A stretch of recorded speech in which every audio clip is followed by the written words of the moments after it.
सिर्फ 3 साल की उम्र में ही जबरदस्त हादसे के चलते यिन यांग आंखें जाग उठी तो यह लड़का रोज रोज बेहद डरावनी आत्माओं और प्रेतात्माओं को देखने लगा। जैसे जैसे हालत बिगड़ती गई, आसपास के लोग उसे पागल समझने लगे। लेकिन जब वो 16 साल का हुआ तो अब और मजाक उड़ाना बर्दाश्त न कर सका और इस सब से बचने के लिए आत्महत्या करने की कोशिश की। मगर जब उसे अस्पताल ले जाया जा रहा था, उसकी आत्मा पहले ही नर्क में पहुंच गई। वहां सिर्फ 3 मिनट में उसने जितने दानवों का सामना किया, वो मानो 2.5 साल तक किसी शूरवीर युद्ध भूमि में मुफ्त की ट्रेनिंग पा चुका हो। जब उसकी चेतना वापस इंसानी शरीर में लौटी, तब तक कॉन्स्टेंटीन जंगों का पक्का खिलाड़ी बन चुका था। उसने शारीरिक तौर पर दानवों को हराने की कला सीख ली थी। सेटन को जब इस बात का पता चला तो वह कॉन्स्टेंटीन से बेहद नफरत करने लगा और यहाँ तक कि उसने कसम खाई कि जब कॉन्स्टेंटीन मरेगा तो वो खुद उसकी आत्मा लेने आएगा। हर बार जब कॉन्स्टेंटीन यह अफवाह सुनता तो डर के मारे तुरंत सिगरेट निकालकर गले से लगा लेता। धीरे धीरे यह उसकी बुरी आदत बन गई कि सिगरेट हमेशा हाथ में रहे। मरने के बाद स्वर्ग जाने की उम्मीद में कॉन्स्टेंटीन रोज रोज भूत प्रेत और दानवों को हराने में जुटा रहता। लेकिन इस बार उसे एक बेहद कठिन केस मिला। एक माँ अपनी बेटी के लिए चाय लेकर कमरे में गई तो अंदर का नजारा देखकर वहीं जमीन पर गिर गई। उसने देखा कि उसकी बेटी जैसे किसी दानव के कब्जे में हो और बेहद अजीब अंदाज में उल्टा छत से लटक रही हो। इलाके के नामी पुजारियों को एक एक करके बुलाया गया, लेकिन कोई भी उसे भगा नहीं पाया। आखिरकार मजबूरी में कॉन्स्टेंटीन को बुलाया गया। कमरे में घुसते ही उसने अपनी सिगरेट टेबल पर रख दी और पर्दे हटाकर धूप को अंदर आने दिया। फिर जेब से अपने ताबीज और धार्मिक औजार निकाले। जैसे ही एक मेडल पर दानव ने प्रतिक्रिया दी, जॉन तुरंत बिस्तर के पास जाकर एक घुटने पर बैठा और अपना नाम बताया। लेकिन दानव ने उसका नाम सुनकर डरने के बजाय उल्टा उसका मजाक उड़ाया। जॉन ने बिना समय गंवाए वो मेडल लड़की के माथे पर रख दिया। तुरंत उसके शरीर में छिपा दानव चीखने लगा और तड़पने लगा। टेबल पर रखी सिगरेट अभी आधी भी नहीं जली थी कि दानव का असर जैसे तैसे खत्म हो गया। लेकिन जॉन जानता था कि मामला इतना आसान नहीं है। उसने लड़की की सांसें सुनी और पाया कि दानव अभी भी अंदर है। उसने भीड़ से कहा कि कम से कम 3 फीट ऊंचा शीशा लेकर आओ। फिर उसने कोने से टेलीफोन की तार निकाली और कुर्सी से खिड़की का शीशा तोड़ दिया। जैसे ही शीशा लाया गया, उसने लड़की को खिड़की के पास खड़ा किया और टेलीफोन तार से एक साधारण सा लॉन्चिंग डिवाइस बना लिया। उसने सबको सख्ती से चेतावनी दी कि चाहे जो हो, आंखें मत खोलना। फिर लड़की का माथा पकड़कर मंत्र पढ़ने लगा। लेकिन तभी एक आदमी जिज्ञासा में नीचे झांक बैठा। क्षण भर में उसका शरीर जैसे दानव ने चूस लिया हो। वह देखते ही देखते बूढ़ा हो गया। दानव ने भी थोड़ा बल पाकर जोर से छटपटाना शुरू किया, मगर उसने कॉन्स्टेंटीन की तेजी को कम आंका। जैसे ही मंत्र पूरा हुआ, दानव तुरंत लड़की के शरीर से निकलकर शीशे में कैद हो गया। जॉन ने उसे बीच की उंगली दिखाते हुए मजाक उड़ाया और अपने साथी से कहा कि अब तार खींचो। शीशा बाहर फेंक दिया गया, लेकिन बदकिस्मती से वो खिड़की में अटक गया। दानव लगभग मुक्त होकर असली रूप में बाहर आने ही वाला था। तब कॉन्स्टेंटीन ने खुद पूरी ताकत से तार खींचा और आखिरकार आखिरी क्षण पर शीशा बाहर चला गया। जैसे ही शीशा टूटा, दानव नष्ट हो गया और लड़की सामान्य हो गई। और ये सब हुआ सिर्फ एक सिगरेट जलने के समय में। काम खत्म होने के बाद जॉन ने जेब टटोली तो पाया कि दिन भर की 3 पैकेट सिगरेट की कोटा पूरी हो गई थी। उसने इधर उधर नजर घुमाई और दीवार पर स्पीयर ऑफ डेस्टिनी, भाग्य का भाला की पेंटिंग टंगी देखी। उसने उसे बिना सोचे उतार लिया, पर उसे नहीं पता था कि उसकी हर हरकत पर ऊपर बैठा दानव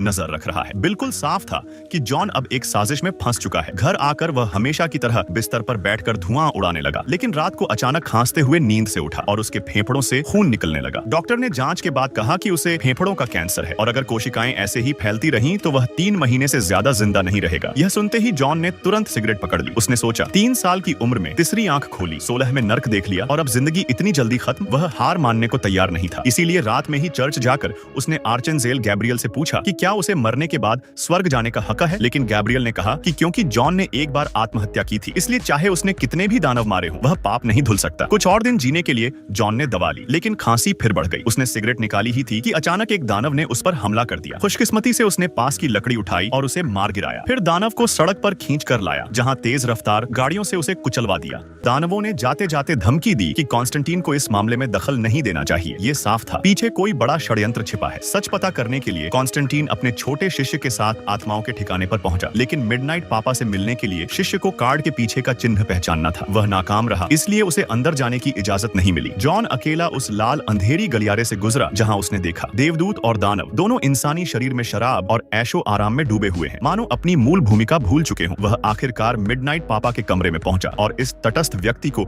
अपनी कहानी सुनाई। जॉन चाहता था कि वह अपनी जादुई फिल्म से भूत और भविष्य देखकर उसे सच्चाई बताए, लेकिन मिडनाइट पापा ने साफ कह दिया कि जब तक संतुलन टूटते हुए अपनी आंखों से न देखे, वह किसी की मदद नहीं करेगा। मिलेगा। निराश कॉन्स्टेंटीन घर लौट आया और हमेशा की तरह धुएं में डूबा रहा। तभी डिटेक्टिव एंजेला मदद मांगने आई। उसने बताया उसकी बहन एलिजाबेथ ने हाल ही में आत्महत्या कर ली है। उसने सपना देखा था कि एलिजाबेथ अचानक जागी, हॉस्पिटल से निकलकर छत पर गई, बड़े क्रॉस के सामने हाथ से टैग फेंका और कूदकर अपनी जान दे दी। एंजेला जानती थी कि एलिजाबेथ पक्की कैथोलिक थी, वह कभी आत्महत्या नहीं कर सकती। उसने वीडियो रिकॉर्डिंग देखी और पाया कि मरने से पहले एलिजाबेथ ने एक नाम लिया था। खोजबीन करने के बाद वह जॉन तक पहुंची, लेकिन यह सुनकर कि एलिजाबेथ आत्महत्या कर चुकी है और उसकी आत्मा नर्क में जाएगी, जॉन को कोई दिलचस्पी नहीं रही। उसने एंजेला को टाल दिया, मगर उसके जाते ही घर में हलचल हुई। खिड़की के बाहर परछाइयां दौड़कर एंजेला की ओर झपटी। जॉन भी पीछे भागा। सड़क पर अचानक एक एक करके स्ट्रीट लाइटें बुझ गईं। सिर्फ वर्जिन मैरी की मूर्ति से हल्की रोशनी आ रही थी। जॉन ने एंजेला को अपने पीछे किया और गंधक से लिपटा कपड़ा जलाकर रोशनी की। दानव सीधे एंजेला की ओर बढ़े जा रहे थे। जॉन को लगा कि ये एलिजाबेथ से जरूर जुड़ा है। सच जानने के लिए जॉन ने एंजेला को पानी लाने को कहा। फिर जमीन से एक काला बिल्ली उठाई। जैसे ही एंजेला ने दरवाजा बंद किया, जॉन ने बिल्ली की आंखों में घूरा और उसकी आत्मा नर्क में पहुंच गई। वह पवित्र जल के सहारे धीरे धीरे आगे बढ़ा और एलिजाबेथ को पाया, लेकिन दानवों ने तुरंत उस पर हमला कर दिया। एलिजाबेथ ने अंतिम क्षणों में हाथ से सफेद टैग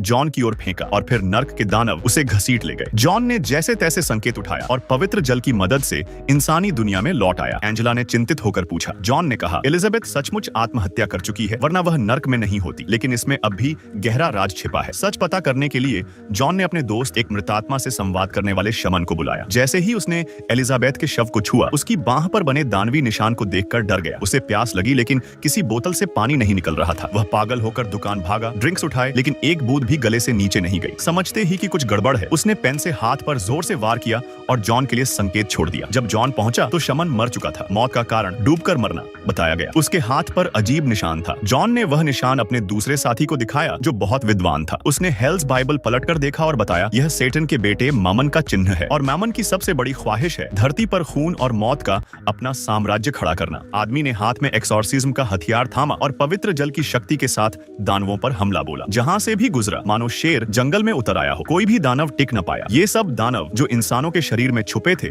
जॉन कॉन्स्टेंटाइन के सामने रत्ती भर भी नहीं टिक सके। कुछ ही पलों में उसने सभी को खत्म कर दिया। मगर तेजी के बावजूद कॉन्स्टेंटीन देर कर चुका था, क्योंकि सेटन का बेटा मैमन पहले ही एंजेला के शरीर में प्रवेश कर चुका था। जॉन तुरंत आगे बढ़ा और अपनी शिष्या के साथ मिलकर एक्सॉर्सिज्म शुरू कर दिया। लेकिन जैसे ही दोनों को लगा कि वो एंजेला के अंदर छुपे दानव को दबाने में कामयाब हो रहे हैं, अचानक एक अनजान ताकत ने उसके शिष्य को हवा में उछाल दिया। वो बार बार दीवार और छत से टकराया और अंत में उसकी गर्दन टूट गई। जॉन जानता था ये किसी साधारण दानव का काम नहीं। गुस्से में उसने पीछे छिपे असली मास्टरमाइंड को बाहर आने पर मजबूर किया और सामने आया गैब्रियल। उसे उम्मीद नहीं थी कि जॉन इतनी ताकत दिखा पाएगा, लेकिन वो एक इंसान था और देवदूत से उसकी तुलना नहीं हो सकती थी। बातचीत के दौरान गैब्रियल ने पूरा सच खोल दिया। उसका मानना था कि गॉड इंसानों पर जरूरत से ज्यादा दयालु है। कैसे कोई इंसान चाहे कितना भी पापी क्यों ना हो, अगर मरने से पहले तौबा कर ले तो उसे हेवन मिल जाए, ये उसके हिसाब से न्याय नहीं था। उसने कहा कि केवल वही इंसान गॉड की कृपा के लायक है जो हेल जैसी कठिनाइयों से गुजरकर बचे। इसीलिए वो चाहता था कि मैमन को धरती पर लाकर इंसानों के लिए नरक बना दे। गैब्रियल ने जॉन का मजाक उड़ाया और एक हल्की फूंक से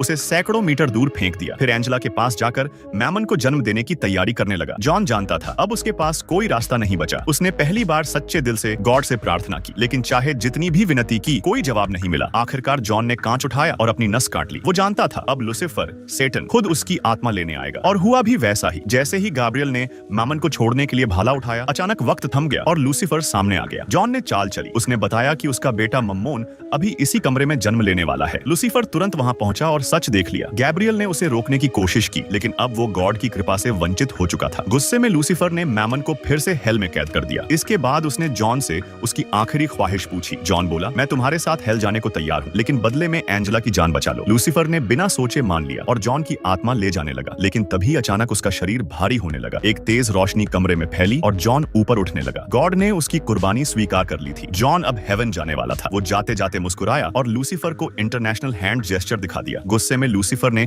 उसका कैंसर ठीक कर दिया, क्योंकि अगर वो जिंदा रहेगा तो किसी दिन फिर गुनाह करेगा और उसकी आत्मा हेल में पहुंचेगी। आखिर में जॉन ने स्पीयर ऑफ डेस्टिनी एंजेला को सौंप दिया और दूर खड़ा आसमान की ओर देखने लगा। इस बार उसने जेब से सिगरेट नहीं बल्कि च्यूइंग गम निकाली। और फिर आया पोस्ट क्रेडिट सीन। जॉन का शिष्य चस, जिसे गैब्रियल ने मार डाला था, असल में गॉड का भेजा हुआ एक एंजल निकला। उसका मिशन पूरा हो चुका था और वो हेवन लौट गया।